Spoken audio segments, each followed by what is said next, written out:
भिखारियों को चाहिए उसमें मैं भी कोई भी उसके अंदर देखो, जो भी जहेज का मुतालबा करेगा वो भिखारी है। अल्लाह के नबी ने मना फरमाया जहेज का मुतालबा करने वालों को।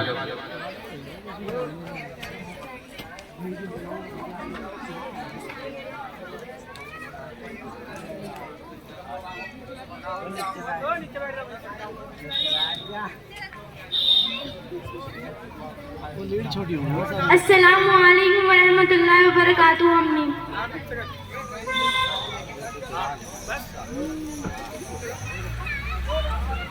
वालेकुम अस्सलाम वरहमतुल्लाहि वबरकातुहू। अम्मी भाभी कहाँ है, दिखाई नहीं दे रही। वो तो सदा सोती ही रहती है।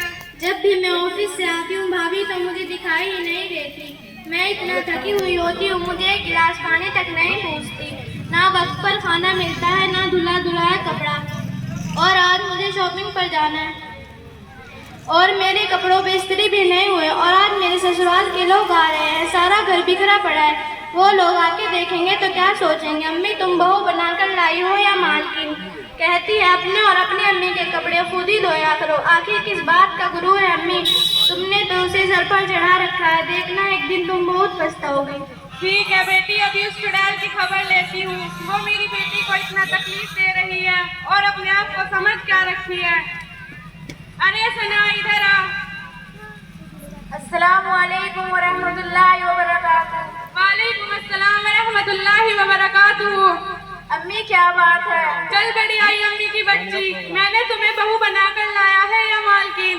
तुम सब पर हुकूमत करने के लिए आई हो और तुमने अब तक आज का कपड़ा तैयार क्यों नहीं किया और वक्त पर खाना क्यों नहीं देती? आज उसके ससुराल वाले आ रहे हैं और तुमने तैयारी क्यों नहीं की?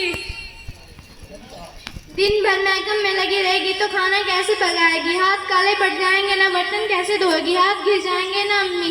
अभी मैं एक हफ्ते पहले 1 दर्जन साबुन लाई थी, एक हफ्ता भी नहीं चला, सारा साबुन खत्म हो गया। हाय अल्लाह, मैं तो क्रीम और साबुन ला ला कर थक गई। कभी ये खत्म कभी वो खत्म। जब से ये घर में आई है घर की सारी बरकतें चली गई। ये गलत बात है अम्मी। मैं तो वक्त पर खाना भी देती हूँ और कपड़े भी बराबर धोती हूँ। रात को देर तक काम करने की वजह से अक्सा के बिस्तर पर क्या सो गई, शिकायत कर रही थी। अम्मी अभी मेहमान आने को तो काफी टाइम है, उनके आने से पहले ही हमारा सारा काम हो जाएगा। और ज्यादा काम रहा तो आप लोगों को भी हाथ बटा देना चाहिए।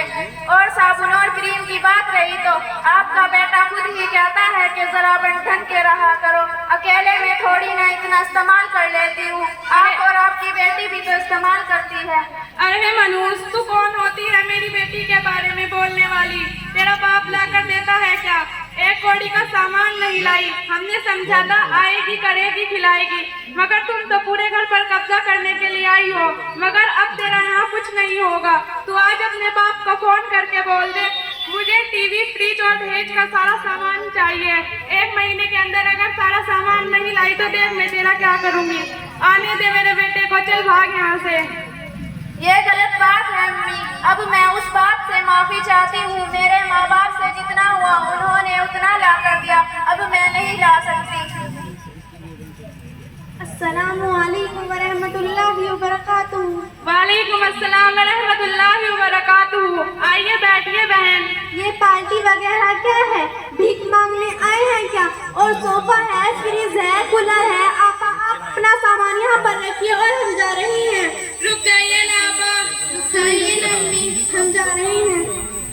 अस्सलामु अलैकुम वरहमतुल्लाहि वबरकातुहू। वालेकुम अस्सलाम वरहमतुल्लाहि वबरकातुहू। अरे आप लोग ये क्या फसाद कर रहे हैं? सुनिए आपके यहाँ की औरतें कितनी वादा खिलाफ होती है। शादी से 1 साल पहले कह रही थी कि दहेज का सारा सामान दूंगी और अब टाल मटोल कर रही हैं। देखो आप दहेज की रस्म रिवाज का अधिकार रखती है। शादी में हम लोगों को लड़की वगैरह मिल जाए यही काफी है। आखिर बात तो ये भी किसी की बेटी है। अगर ये सिलसिला चलता रहा तो तुम्हें तकलीफ से भर जाएगी। हर किसी को जितना है उतना ही काम आए और ससुराल में किसी को आराम नहीं मिलेगा।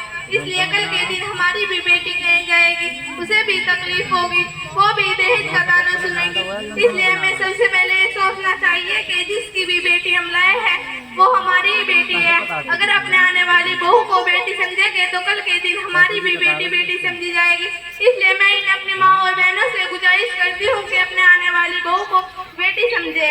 سنیے آپا، آپ نے تو میری آنکھیں کھول دی. اب تک ہم اندھیرے میں تھے اور ایک دوسرے پر تہمت لگانے والوں اور ایک دوسرے کو ذلیل کرنا ہماری زندگی کا پیشہ بن چکا تھا. آپا مجھے معاف کرنا، میں نے آپ سے دہیز کا مطالبہ کیا. میں نے معاف کیا اور اللہ بھی معاف کرے گا. بیٹی ذرا بہو کو بلا لاؤ. بھابھی امی بلا رہی ہے. کیا بات ہے امی؟ بہو مجھے معاف کر دے، میں نے تیرے اوپر ظلم کیا اور تیرے ساتھ دہیز کا مطالبہ بھی کیا. میں نے معاف کیا اور اللہ بھی معاف کرے گا. شکریہ سونیا آپا، آج تو ہم سب کی آنکھیں کھول دی. انشاءاللہ چلو اب چلتے ہیں. السلام علیکم ورحمۃ اللہ وبرکاتہ.